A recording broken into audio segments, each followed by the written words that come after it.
tafsir surah Al-Fajr. Untuk menjelaskan surah Al-Fajr teman-teman, saya akan susunkan beberapa amal yang sangat ditekankan di 10 awal Zulhijjah. Puncak daripada amal ibadah di sini adalah ibadah haji. Karena ibadah haji dikerjakan dari tanggal 8 Zulhijjah sampai 13 Zulhijjah. 6 hari ini adalah 6 hari ibadah haji. Dari 6 hari ini ada 2 hari hukumnya sunnah, ada 4 hari hukumnya wajib. Yang sunnah hari pertama tanggal 8 Zulhijjah dan hari terakhir tanggal 13 hari terakhir hari tasyrik. Ini sunnah. Tanggal 8 dikenal dengan hari tarwiyah. Makna tarwiyah dalam bahasa Arab adalah orang membawa air lalu menyiramnya di padang pasir sehingga padang pasir itu dari panas menjadi dingin. Itu bahasa Arabnya tarwiyah. Dinamakan tarwiyah karena di lokasi Mina pada saat jemaah haji masuk tanggal 8 Zulhijjah, di zaman dulu itu kering sekali. Bahkan sampai sekarang masih terlihat padang pasir dan juga panas. Maka dinamakan dengan tarwiyah. Jemaah haji disunnahkan masuk hari tarwiyah ke Mina. Kemudian mereka memakai baju ihramnya, sholat duhur asar jamak qasar takdim. Kemudian mereka duduk berzikir, beribadah, mendengarkan ceramah sampai maghrib dan isya. Mereka juga menjamak maghrib sama isya, ditakdim isya di waktu maghrib, kemudian di qasar waktu atau sholat isyanya saja jadi 2 rakaat. Menginap sampai besok pagi, tanggal 9 Zulhijjah, ini dikenal dengan hari Arafah. Jemaah haji pergi ke Arafah, kemudian mereka ibadah di situ dari waktu duha, duhur asar mereka jamak qasar takdim, kemudian mereka tiba sampai maghrib. Solat maghribnya sunnahnya ditakhir, diterlambatkan di daerah Muzdalifah. Setelah itu besok pagi tanggal 10 di Muzdalifah sunnahnya mereka menginap. Hari raya Idul Adha tanggal 10 Zulhijjah. Di situ mereka melakukan salah satu dari 3 kegiatan. Kalau sudah dilakukan jemaah haji boleh bertahallul mencukur rambutnya. Yang pertama mereka berkurban, yang kedua mereka jumrah aqabah atau melontar, dan yang ketiga adalah mereka tawaf ifadah, tawaf wajibnya haji. Kalau sudah selesai mereka sudah boleh cukur rambut dan ganti baju ihram menjadi baju biasa. Setelah itu mulai tanggal 10 dikenal dengan hari Adha, hari Nahar, ya. Itu kemudian mereka nginap di Mina sampai tanggal 12. Kalau mau nafar awal, yang pertama meninggalkan dulu, ya, bisa keluar dari Mina setelah itu menyelesaikan haji, atau kalau yang mau nafar thani tetap tinggal sampai tanggal 13-nya.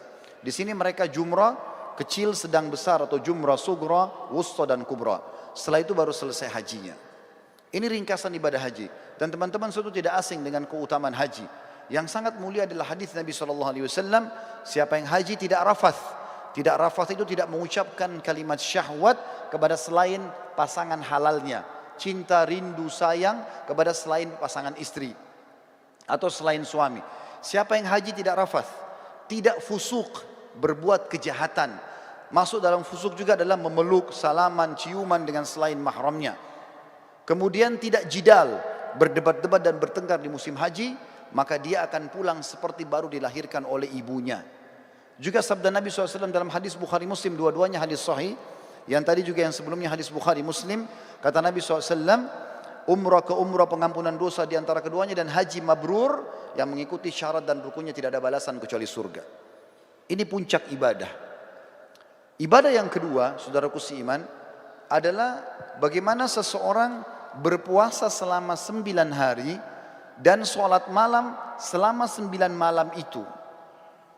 Kok bisa? Dari mana dalilnya? Surah Al-Fajr tadi. Allah berfirman, saya ulangi kembali ayatnya, A'udzubillahi minasyaitonirrajim wal fajr. Demi waktu subuh. Saya tafsirkan sekarang. Waw ini teman-teman dikenal dengan waw kasam dalam Al-Quran atau dalam bahasa Arab. Seperti kalau kita mengatakan wallahi, demi Allah. Allah kalau bersumpah dalam Al-Quran dengan menggunakan waw ini, berarti yang datang setelahnya informasi penting yang harus diperhatikan.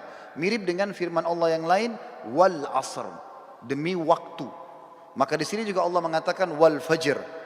Fajr teman-teman, kalau tidak pakai alif lam dalam bahasa Arab, maka terjemahannya waktu subuh. Tetapi dalam bahasa Arab ada lagi sebuah retorika yang, atau dalam grammar bahasa Arab namanya alif lam mu'arraf. Alif lam memperkenalkan sesuatu.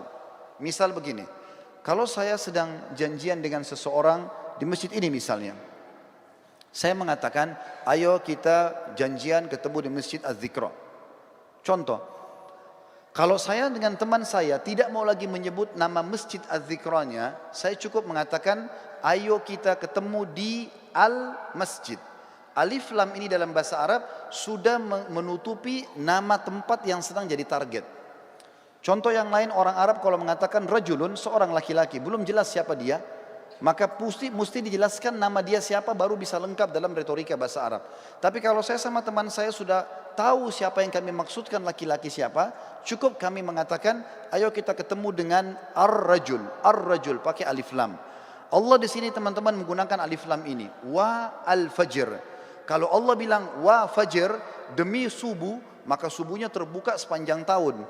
Tapi ternyata ada yang Allah inginkan di sini.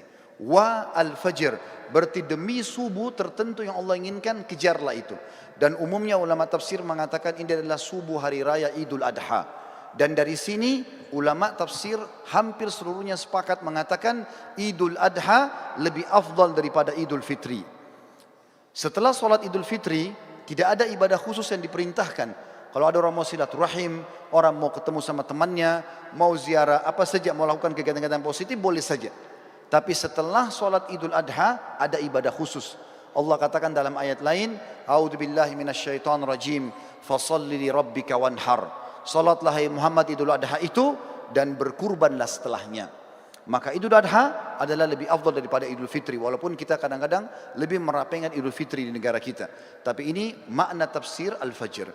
Lalu Allah bilang di ayat kedua, walayalin ashr. Waw ini saudaraku seiman dalam bahasa Arab dikenal dengan waw ataf, penyambung hukum ayat sebelumnya. Apa yang berlaku sumpah Allah di ayat pertama berlaku juga pada ayat kedua.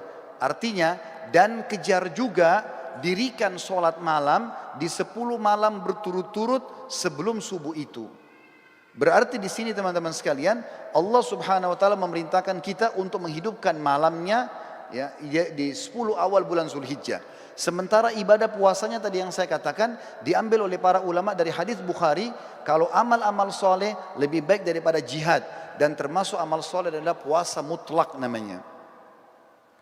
Kemudian Allah tekankan masalah haji di ayat ketiga, wasyaf'i wal watar, dan fokuslah ibadah di tanggal 8 dan tanggal 9. Maksudnya 8 hari tarwiyah tadi dan 9 hari Arafah. Saudaraku seiman, di sini berpuasa dan juga sholat malam dianjurkan karena ada surah Al-Fajr tadi. Ibadah yang selanjutnya yang sangat ditekankan adalah berkurban. Dan ini diikutkan dengan sholat Idul Adha sebelumnya. Sesuai dengan firman Allah SWT, fasholli li rabbika wanhar. Sholatlah hai Muhammad Idul Adha dan berkurbanlah setelahnya. Lalu setelah itu masuklah ibadah-ibadah umumnya yang diperintahkan di dalam agama kita yang kita bisa kerjakan. Tapi yang kita ingin simpulkan teman-teman sekalian, setiap amal yang kita kerjakan dari awal Zulhijjah sampai akhir atau sampai 10 Zulhijjah itu akan mengalahkan pahala jihad. Oleh karena itu jangan disia-siakan. Perbanyaklah amal soleh, dirikan sholat malamnya, puasalah siang harinya. Lalu persiapkanlah hewan-hewan kurban yang terbaik akan kita kurbankan nantinya. Para sahabat ridwanullahi alaihim, mereka berkurban dengan cara membeli domba-domba mereka 6 bulan sebelum Idul Adha. Lalu mereka sengaja menggemukkan kurban tersebut, lalu kemudian mereka menyembelihnya di Idul Adha karena diberikan untuk Allah Subhanahu wa taala. Berhubungan juga dengan masalah ini, sebelum saya menutup khutbah ini, perlu ditekankan tentang masalah Idul Adha. Selain sholat yang sudah masyhur 2 rakaat yang kita kerjakan dengan khutbahnya, tapi kurbannya yang perlu digarisbawahi. Kurban ini teman-teman terdiri dari 3 jenis hewan yang sudah masyhur, kambing sama domba umurnya setahun minimal, kemudian sapi kurang lebih 2 tahun dan unta minimal 5 tahun. Tapi dari 3 jenis hewan ini yang paling ditekankan adalah domba dan kambing. Sering kali saya dengar dari panitia masjid, kalau ada orang-orang kita yang akan menerima daging kurban, mereka kalau melihat vouchernya tertulis daging kambing, mereka tidak mau mengambilnya. Bahkan banyak masjid mungkin tidak melaksanakan kambing ini. Padahal sebenarnya kalau kita mau lihat afdaliyahnya, maka terletak pada domba dan kambing. Dalilnya adalah, yang pertama, Nabi Ismail alaihissalam pada saat tidak jadi disembelih oleh Ibrahim, kira-kira diganti apa oleh Allah? Jawabannya jelas, diganti dengan domba. Allah sebutkan dalam Al-Quran. Kemudian yang kedua, hadis Bukhari menjelaskan baginda Nabi SAW beliau berkurban dengan 65 ekor domba atas nama beliau sendiri. Beliau menyembelih 15 ekor dengan tangannya yang mulia, kemudian 4 atau 50 ekor dilanjutkan oleh Ali bin Abi Thalib radhiyallahu anhu. Berarti memang domba ini adalah hewan yang sangat dianjurkan, dan termasuk sunnah Nabi SAW selain menyembelihnya juga memakan sebagian dagingnya. Beliau pada saat selesai berkurban, beliau mengatakan, idrib li sahma, kosongkan atau lowongkan untukku sebagian daging tersebut. Maka Nabi SAW pun mengkonsumsi itu. Dan kambing ini teman-teman sekalian, sebagai penutup dalam khutbah kita, adalah hewan yang kalau dimakan dengan diniatkan ini adalah perintah agama bisa mendapatkan pahala. Yang pertama, dalilnya adalah hadis Bukhari menjelaskan Nabi SAW sangat gemar memakan paha kambing. Jadi kalau ada persepsi mengatakan kambing itu adalah hewan atau makanan orang Arab, ini keliru. Tapi dia adalah makanan umat Islam. Karena memang Nabi SAW sangat gemar dengan paha kambing. Yang kedua, berhubungan dengan dalil ini adalah akikah. Kita tahu setiap muslim kalau punya anak laki-laki, sembelih 2 ekor kambing. Kalau anak perempuan 1 ekor kambing. Ini berlaku baik itu muslim Arab, baik itu muslim bule, baik itu muslim dari Afrika, baik muslim dari Asia Tenggara atau orang Melayu. Sama saja, anak laki-laki 2 ekor kambing, anak perempuan 1 ekor kambing. Dan sunnahnya dalam hadis Bukhari Muslim juga dijelaskan, waktu Hasan dan Husain radhiyallahu anhum lahir, baginda Nabi SAW memerintahkan agar Ali bin Abi Thalib radhiyallahu anhu menyembelih domba untuk Hasan. Kemudian berkata, hai Ali, bagikanlah dagingnya kepada kaum muslimin, tetangga-tetanggamu, dan ambillah sebagian untuk dimakan. Sunnahnya membagi sampai 1/3. Berarti di sini teman-teman, kambing itu domba dianjurkan untuk dimakan. Karena dalam akikah tidak bisa diganti dengan hewan lain. Dan yang ketiga adalah Idul Adha, di mana sudah saya jelaskan tadi, kalau Ismail AS digantikan oleh Allah dengan domba, begitu juga Nabi SAW menyembelih dengan domba. Tentu menyembelih sapi boleh, menyembelih unta boleh. Tapi kalau kita mencari afdaliyahnya, maka kita akan melihat dalil-dalil ini menunjuk atau mengerucut kepada kambing. Semoga bisa diambil manfaat. Aqulu qauli hadza, saya sudah mengucapkan perkataan saya ini, wa astaghfirullah li wa lakum, dan saya beristighfar kepada Allah, mengajak jemaah juga istighfar kepada Allah, fastaghfiruhu innahu huwal ghafurur rahim. Beristighfar dan bertobatlah karena dia Maha menerima taubat hamba-hambanya.